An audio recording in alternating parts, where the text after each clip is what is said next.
Hello everyone, welcome back again to proxy Gyan. मैं आपका educator Syed Shahbaz स्वागत करता हूं हमारे यूट्यूब चैनल प्रॉक्सी ज्ञान में। जैसा कि आप सभी लोग जानते हैं, हम सारे टॉपिक जो करंट अफेयर्स के रिलेटेड होते हैं, जो कई सारे कॉम्पिटिटिव एग्ज़ाम्स हो गया जैसे बैंकिंग, एसएससी, यूपीएससी, जो इम्पॉर्टेंट टॉपिक्स होते हैं उन एग्ज़ाम्स के लिए, उसके रिगार्डिंग हम रोज़ाना लेक्चर्स बनाते हैं। तो उसी को कंटिन्यू करते हुए आज का जो हमारा टॉपिक है वो रहेगा national action plan for dog mediated rabies elimination. Okay, अभी रिसेंटली थोड़ी देर पहले एक प्रेस कॉन्फ्रेंस हुई थी जहाँ पे हमारे जो मिनिस्टर हैं मनसुख जी, उन्होंने एक नेशनल एक्शन प्लान को रिलीज़ किया है for fighting with the rabies. क्योंकि आज सभी लोग जानते हैं कि ओल्ड रैबिस डे मनाया जाता है, राइट। और इस बार की जो थीम है फैक्ट्स नॉट द फियर, याद रख लीजिएगा, theme is also very important. तो उसके चलते हुए हमारे इंडियन गवर्नमेंट ने एक नेशनल एक्शन प्लान को तैयार किया कि हम रैबिस को एलिमिनेट कर देंगे 2030 तक। Okay, remember the elimination year is also very very important. तो चलिए इसके बारे में डिटेल से चर्चा करते हैं हम without any delay. Before we proceed, मैं आपको बताना चाहता हूं कि हमारा प्रॉक्सी ज्ञान वेबसाइट है जहां पे हम आपको एग्जामिनेशन के रिलेटेड काउंसलिंग भी प्रोवाइड करते हैं। हमारे कई सारे एक्सपर्ट एजुकेटर्स हैं, उनके द्वारा आपको प्रोवाइड किया जाएगा। और इस चैनल को लाइक कीजिएगा, शेयर कीजिएगा, सब्सक्राइब कीजिएगा, ठीक है। और ज़्यादा से ज़्यादा लोगों तक पहुंचाइए ताकि हम लोगों को भी जो है मोटिवेशन मिल सके। तो let's start. So on the occasion of old rabies day today, union minister for health and family welfare जो श्री मनसुख मांडविया जी हैं, उनके साथ हमारे यूनियन मिनिस्टर ऑफ फिशरी जो एनिमल हस्बेंड्री हैं, उनका नाम श्री परषोत्तम, इन्होंने दोनों मिलकर नेशनल एक्शन प्लान को रिलीज़ किया है दोस्तों, फॉर रैबिस एलिमिनेशन बाय 2030, जिसे हम NAPRE भी कहते हैं। तो रिमेंबर, यहाँ से दो इंपॉर्टेंट क्वेश्चंस बन सकते हैं। आपको एग्ज़ाम में इस तरह से पूछ सकते हैं कि जो रैबिस एलिमिनेशन का प्लान है वो कुछ कौन से ईयर तक हमारा टारगेट था। 2030 तक हमारा टारगेट है कि हम रैबिस को कम्प्लीटली एलिमिनेट कर सकते हैं। और रिसेंटली नेशनल एक्शन प्लान भी इसके रिगार्डिंग बना दिया गया है। तो यहाँ पे देख सकते हैं tweet, right, address the launch of national action plan for dog mediated rabies, जो हमारे मनसुख जी ने ट्वीट किया है, राइट।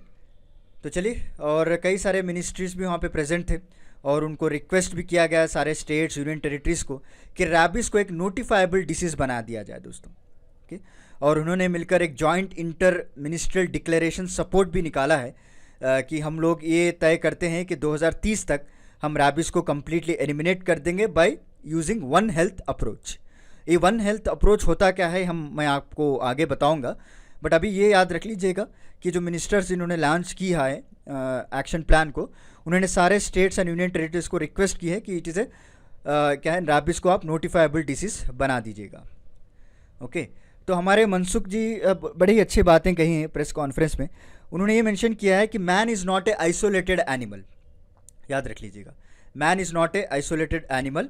और इस पर कई सारे आसपास में एक एनवायरनमेंट है जहाँ पे एनिमल्स भी रहते हैं, मैंस भी रहता है, ऐसा नहीं कि सेपरेट एनवायरनमेंट है दोनों के लिए। तो ऑब्वियसली बीमारी का फैलना या फिर वायरल ट्रांसमिशन होना, पैथोजेंस का ट्रांसमिशन होना, जूनोटिक डिसीजेस होना, ये बहुत ही कॉमन है। ओके, बट हम एक होलिस्टिक अप्रोच अगर अपनाएंगे, ओके, और हमारा जो इंटरेक्शन रहेगा एनिमल से विथ सेफ्टी, विथ प्रोटोकॉल्स अगर रहेगा, then we can easily alleviate such challenges. जो रैबिस के रिलेटेड हम जो चैलेंजेस फेस कर रहे हैं, अगर उसको हम एलिमिनेट करना है या फिर उसको हम बाहर निकलना है उस चैलेंज से, then we should have some good interaction, we should have some proper environment, okay, we should have some safe environment to secure our self from the spread of this zoonotic diseases. क्योंकि obviously man तो एक isolated animal नहीं है, man को आप separate environment नहीं रख सकते, उसी के एनवायरनमेंट में आपको कई सारे एनिमल्स भी देखने को मिलते हैं, right. And he is also observe कि कई सारे एनवायरमेंटेल फैक्टर्स है, जैसे कि रेनफॉल हो गया, हीट वेव हो गया, राइट।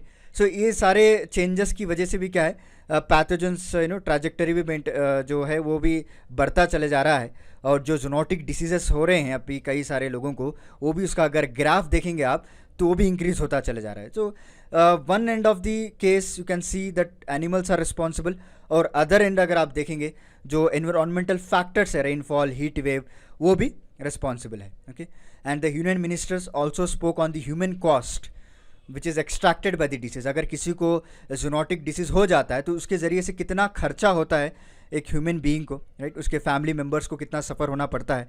अभी ये जो ज़्यादातर जो डिसीज़ अगर आप देखेंगे, स्पेशली रैबिस हो गया या दूसरे कई भी जो जूनोटिक डिसीज़ेस हैं, तो ज़्यादातर आपको मिडिल एज लोगों को होता है, राइट, जो कि अपने प्रोडक्टिव ईयर्स को यूज़ करना चाहते हैं, बट इस बीमारी की वजह से जो है उनमें कई सारे बदलाव आ जाते हैं और वो बीमार रहते हैं। इसकी वजह से क्या है, एक फैमिली एक मेंबर पे भी एक बोझ बन जाते हैं, राइट, उनके इलाज में पैसा खर्च अगर इन केस अगर कोई फैमिली में वही अगर अर्निंग मेंबर हो तो और भी जो है इसका बुरी हालत हो जाती है उनकी फैमिली की, राइट। तो इसी के लिए और हमारे जो मिनिस्टर हैं पुरुषोत्तम जी, उन्होंने ये भी कहा है कि लोगों में एक अवेयरनेस को फैलाया जाए, ओके, और क्लियरली बात ये फैलाया जाए कि वैक्सीन और मेडिसिन का डिफरेंस जाने लोग, ओके, क्योंकि कई सारे लोग कन्फ्यूजन में रहते हैं और ये मिस्टेक कर बैठते हैं कि मेडिसिन ले लेंगे हम, कुछ भी नहीं होगा, राइट, एक तरह के कैजुअल एटीट्यूड रहता है इनका, राइट। तो रैबिस की जो वैक्सीन है, बट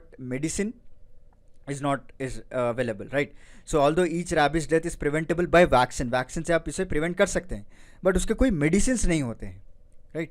जब एक बार ये डिसीज़ डेवलप हो जाती है ह्यूमन बॉडी में, तो उसको आप मेडिसिन, कोई पर्टिकुलर ऐसी मेडिसिन अभी डेवलप नहीं की गई है जो सिर्फ रैबिस के लिए लड़े। हाँ, फिर वैक्सीन है, अगर तुरंत आप वैक्सीन को लगा लेते हैं then you can curable, okay. And इसीलिए फोकस रखा गया है कि वन हेल्थ अप्रोच हो, okay, is also suggested the institutionalisation of umbrella body for better coordination between inter ministerial bodies and other stake holders, okay. जो भी stake holders हैं उनके बीच में आपस में जो है मिलनसार रहे और आपस में जो इंटर मिनिस्ट्रियल बॉडी से कोऑर्डिनेट करके काम किया जाए।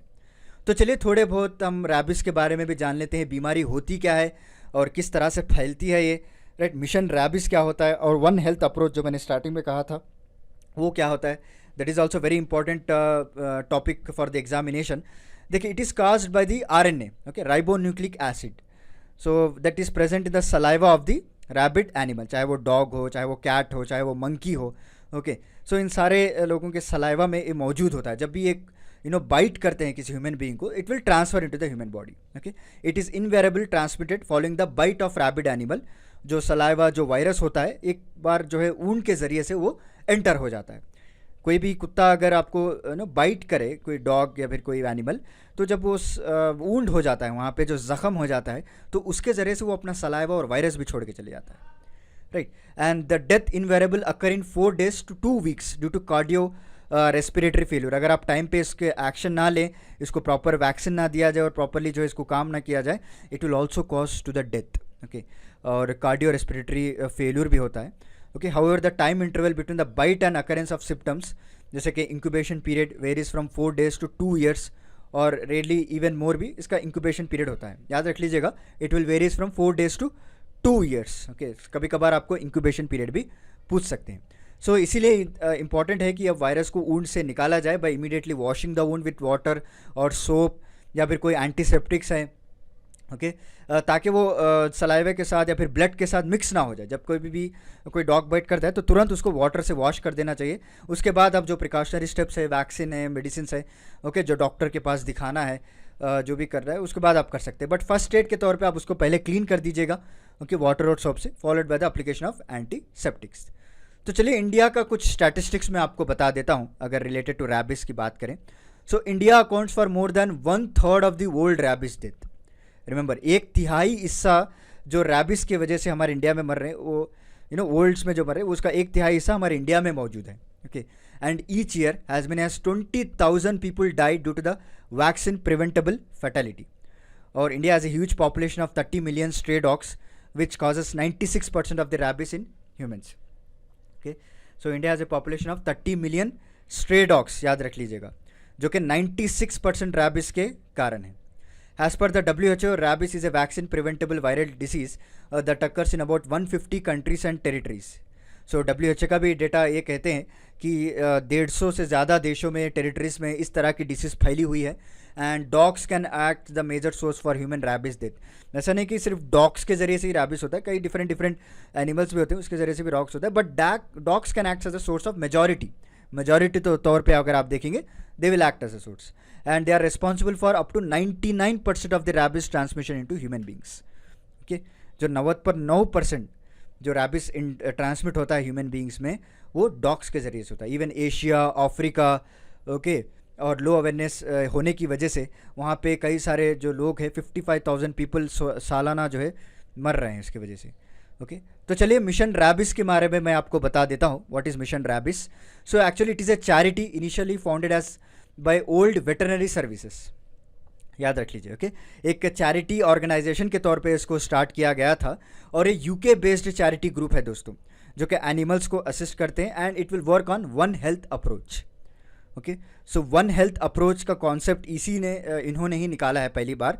सो which is driven by research to eliminate the dog bite transmitted rabies disease. Okay, इनका मकसद ये है कि हम जो एक ऐसा अप्रोच को लेकर आएंगे, जो मैंने आपको स्टार्टिंग में कहा था, वन हेल्थ अप्रोच, ये पहली बार मिशन रैबिस के ज़रिए से ही इसको लेकर आए थे। By following some rules and regulations they will eliminate the dog bite transmitted rabies decision, ये इनका मकसद है। ये कब लॉन्च हुआ था? 2013 में इसको लॉन्च किया गया था, by vaccinating 50,000 dogs, okay, against the rabies in India, and rabies has estimated to kill almost 55 to 59,000। थोड़ा बहुत स्टैटिस्टिक चेंज हो सकता है, बट आप मान के चल सकते हैं विद इन 60,000 तक जो है सालाना लोग मरते हैं। It's not a small number, okay, remember 60,000 people is a very big number. तो इसीलिए हमारे जो मिनिस्टर्स हैं आज नेशनल एक्शन प्लान लेकर आए हैं, ताकि हम इसको कम्प्लीटली एलिमिनेट कर सकें बाय 2030, राइट। और मिशन रैबिस की वजह से जो है अभी तक 9,68,000 डॉग्स को वैक्सीनेटेड कर दिया गया है। और ये ऑर्गेनाइजेशन हमारे इंडिया में भी है, कई सारे स्टेट जैसे तमिलनाडु, केरला, आंध्रा, महाराष्ट्र, वेस्ट बंगाल, गोवा, राजस्थान, असम, यहाँ पे सब काम कर रहे हैं ये लोग। ओके, जितने भी डॉग्स हैं उनको जो है वैक्सीन किया जा रहा है। तो अभी मेन कॉन्सेप्ट की बात करते हैं दोस्त, मेन मुद्दे की बात करते हैं कि इंडिया क्यों अभी तक रैबिस को एलिमिनेट नहीं कर पाए, और क्यों इस तरह से ज़्यादा जो नो 60,000 पीपल सालाना जो है मर रहे हैं। So why India is always short of rabies vaccine, ये भी एक वेरी इंपॉर्टेंट क्वेश्चन है। ऐसा नहीं कि हमारे पास रैबिस के वैक्सीन जो प्रोड्यूस नहीं हो रहे हैं। इवन अगर आप देखेंगे जो डिमांड है हमारे साल पे, वो 48 मिलियन का डोजेस का डिमांड है, बट हमारी कंट्री 50 मिलियन तक प्रोड्यूस कर रही है। Okay, there is no shortage of the vaccine, याद रख लीजिएगा, there is no shortage of supply. But यहाँ पे एक क्लॉज है, हम लोग क्या करते हैं, 30% ऑफ जो वैक्सीन है यानी 15 मिलियन आर एक्सपोर्टेड। इसकी वजह से क्या हो रहा है, हमको खुद शॉर्टफॉल हो रहा है। 30% ऑफ वैक्सीन एक्सपोर्ट करने के लिए क्या कर रहे हैं, we are facing the shortfall of 13 million. तो इसी के वजह से कई सारे लोग जो है इससे मारे जा रहे हैं। और दूसरा मेन रीज़न है स्ट्रे डॉग्स। अगर आप देखेंगे इंडिया में 30 मिलियन स्ट्रे डॉग्स हैं, okay, which cause 96% of the cases of rabies, समझ रहे आप, which is leading to 21,000 deaths due to rabies and highest in the world, constituting 36% of worldwide deaths, which stands at 59,000 और 55,000 अभी तक हमने जो देखा है। ओके, 30 मिलियन स्ट्रे डॉग्स होने की वजह से भी अभी बहुत सारे लोगों को वैक्सीनेट करवाना है। ओके, अभी डॉग्स को भी जो वैक्सीन करवाया था इन्होंने मिशन रैबिस के अंदर, अभी there is for away number two vaccinate, एक दूसरा बटन। और दूसरा जो है इम्पोर्ट्स को बैन करने की ज़रूरत है दोस्तों। ओके, पहले हमारे जो कंट्री है वहाँ पे अगर हम प्रॉपरली वैक्सीन को पहुंचा नहीं सके तो इंपोर्ट क्या करें, एक्सपोर्ट क्या करेंगे। ओके, तो उसकी वजह से क्या है, और एक्सपोर्ट भी बैन करना पड़ेगा, और हम लोग जो है इंपोर्ट को भी बैन कर दिया है। जो चाइना से या फिर डिफरेंट कंट्री से हम इंपोर्ट करवा रहे थे उसको भी बैन कर दिया गया है, बिकॉज हमको देर आर सेपरेट रीजंस कि कई सारे फेक वैक्सीन आ गए थे और तरह तरह के रीजंस थे। But anyhow we should develop some proper infrastructure कि जो भी वैक्सीन हम इंपोर्ट कर रहे हैं उसको प्रॉपरली चेक करके पेशेंट्स को दिया जाए। तो इंपोर्ट भी हटा सकते हैं, और हमारा एक्सपोर्ट भी अगर कम करेंगे तब जाकर जो है हम हमारे लोगों को बचा सकते हैं इस वैक्सीन से, and then we can completely eliminate the rabies vaccine. Okay, and can you please tell me, मैं आपको एक क्वेश्चन पूछता हूँ, which is a state in India which is free from the rabies. एक स्टेट ऐसा है हमारे इंडिया में जो रैबिस से फ्री है, उसका आंसर आप हमारे कमेंट सेक्शन में लिख के बताइएगा ज़रूर। Okay, so this is about today's lecture. उम्मीद करता हूँ आपको आज का मेरा लेक्चर पसंद आया होगा। तो चलिए मिलता हूँ मैं आपको अगले लेक्चर के साथ कुछ इंटरेस्टिंग टॉपिक के साथ। तब तक के लिए धन्यवाद दोस्तों।